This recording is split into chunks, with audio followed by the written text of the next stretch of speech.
I'm Jade, I live in Ruislip and I am a library assistant. If you have ever tried meditating, you may be familiar with the frustration at your mind for just not shutting up. It is supposed to be a relaxation technique to quieten your mind, but when you first try it, it is anything but relaxing or quiet. For some of us, it is like being in a room with another person, someone who doesn't stop talking, who is critical of everything you do, everything you say, and everything you think.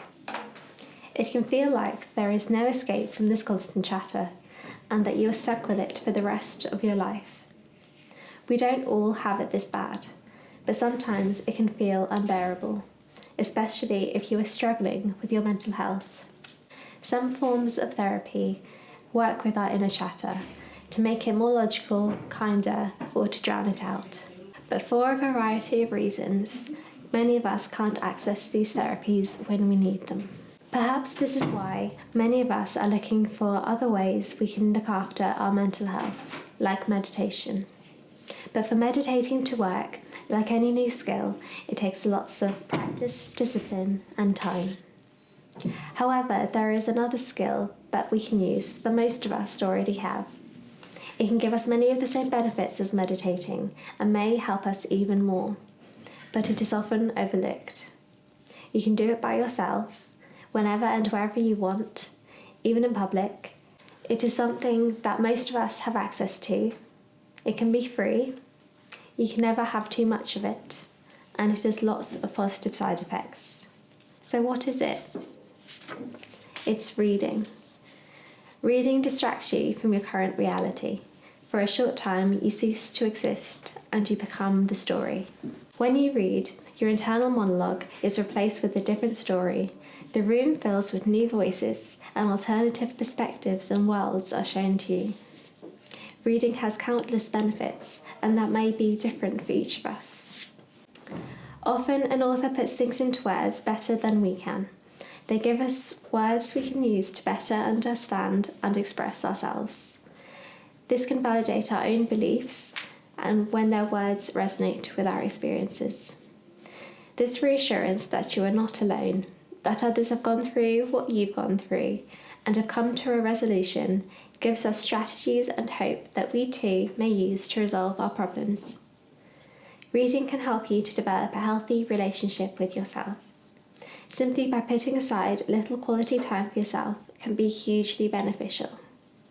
Think of reading as me time, as a form of self-love and self-care, a way to get to know yourself.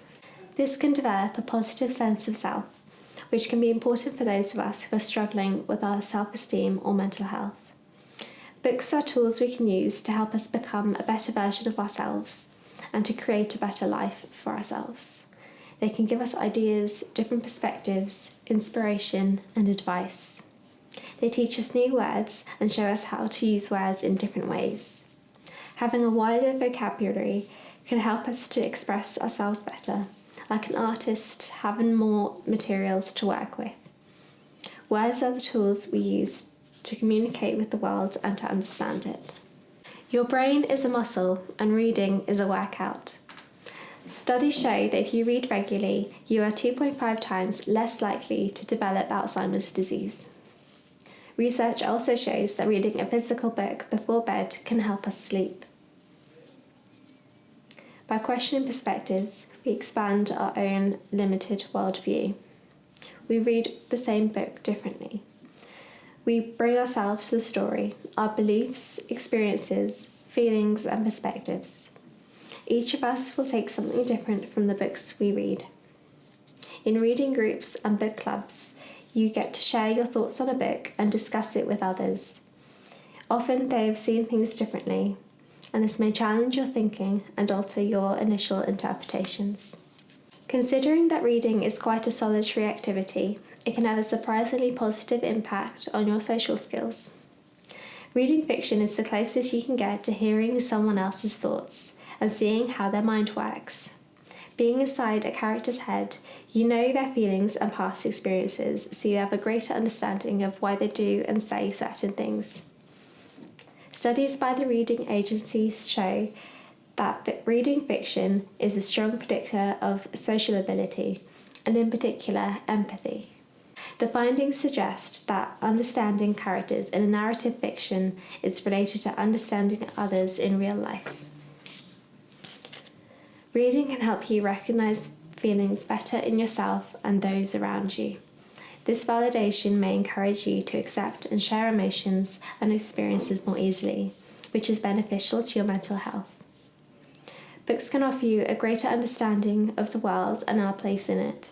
They expose you to other worlds, things, places, times, and people that we would never get to experience outside a book. Reading can contribute to the greater intellectual equality, which is essential to bridging the social and economic gap. According to research by the Reading Agency, reading is more important to children's cognitive development than their parents' level of education or social class. Some characters are great role models too, especially those in children's books.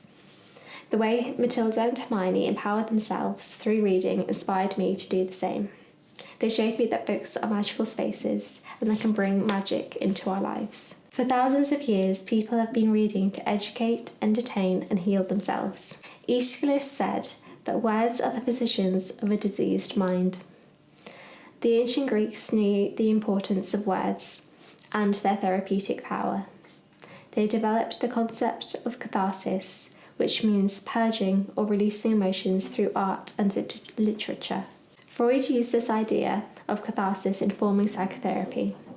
When a patient talks about their experiences and emotions instead of ignoring or repressing them, they are more able to cope with them because of the release they feel by telling their stories.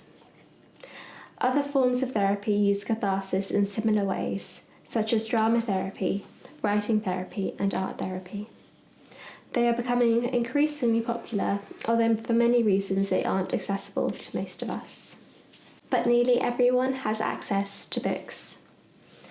With the Reading Well Books on Prescription scheme, health professionals can prescribe library books to assist people in managing their own mental health. This is a form of bibliotherapy which is starting to be more widely recognised. Bibliotherapy comes from the Greek words biblio, meaning book, and therapy, meaning medical treatment. So it is in effect using books to heal.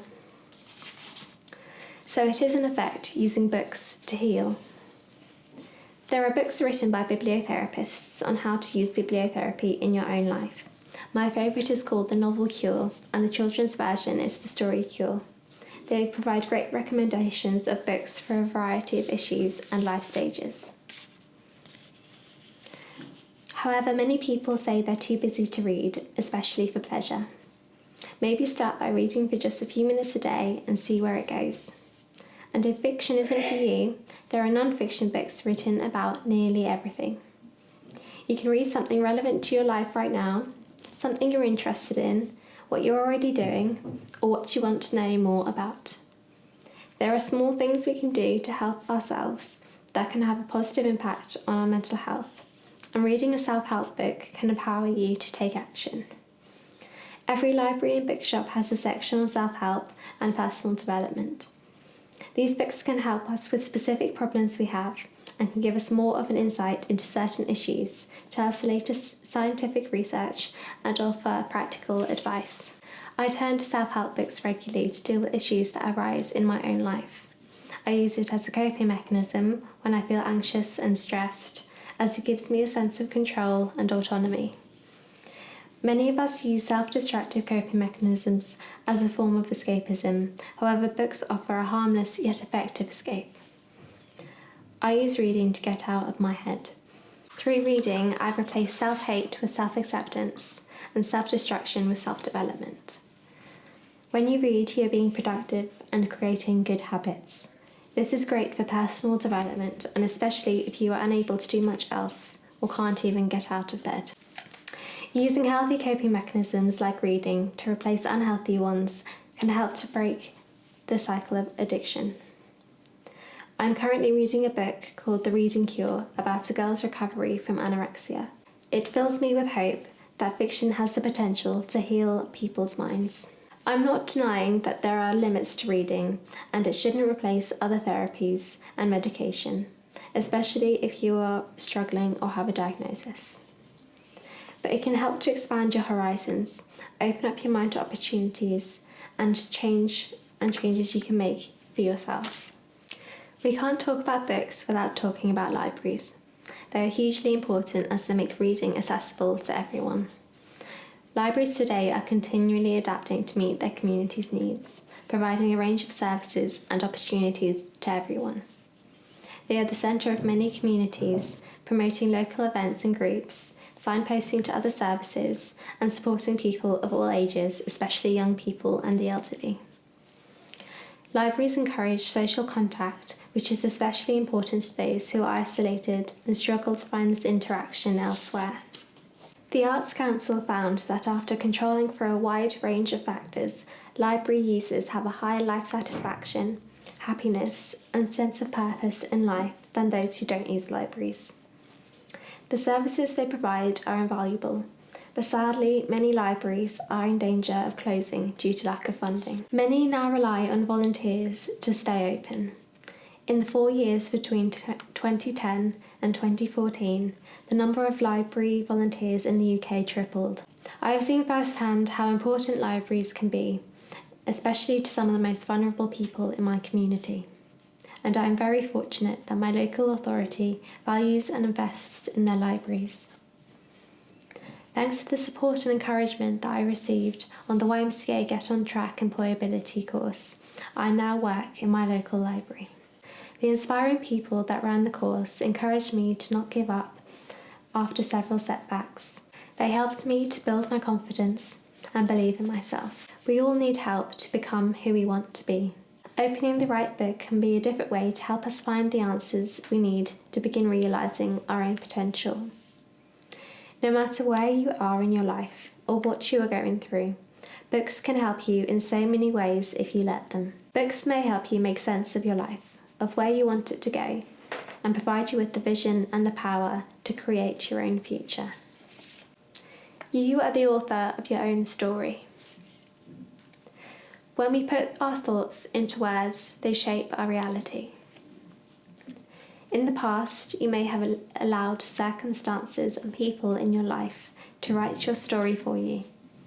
Now is the time to take action. Think of the story you want to live in and write it in your own voice. And maybe bring a few books with you for the journey.